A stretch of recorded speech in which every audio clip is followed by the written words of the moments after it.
Hello, church. My name is Anna Maria, and this week for our devotional, I would like to talk about patience.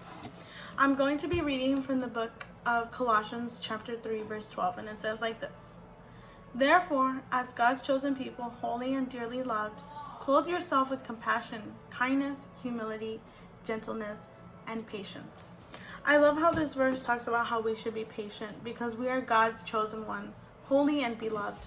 Only by knowing who we are in Christ do we have the power to live with Christ-like patience.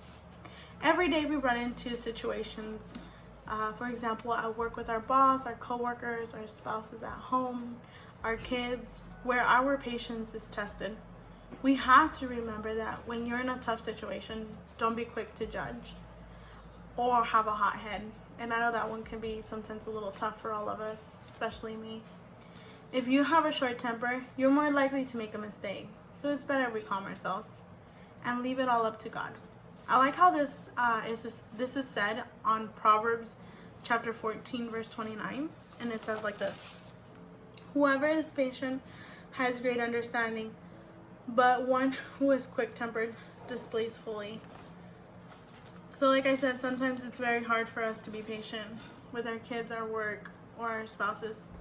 But God has answered my prayers.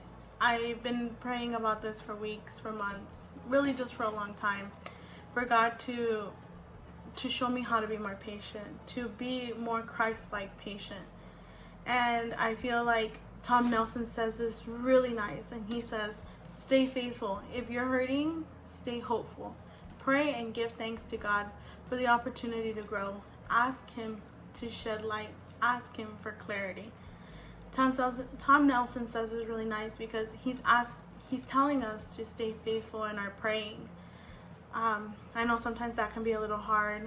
I know it is a little tough for me to be consistent in my praying, but I feel like God has been hearing my prayers for a long time now, and He's been answering my prayers, and I can see it all around. So I encourage all of you guys, or whoever is watching, to stay faithful. God hears our prayers. God hears us, and He knows our hearts. So I just want to encourage you guys all to continue to pray, even if it's 5 minutes before going to bed, going to work, in our car, washing dishes.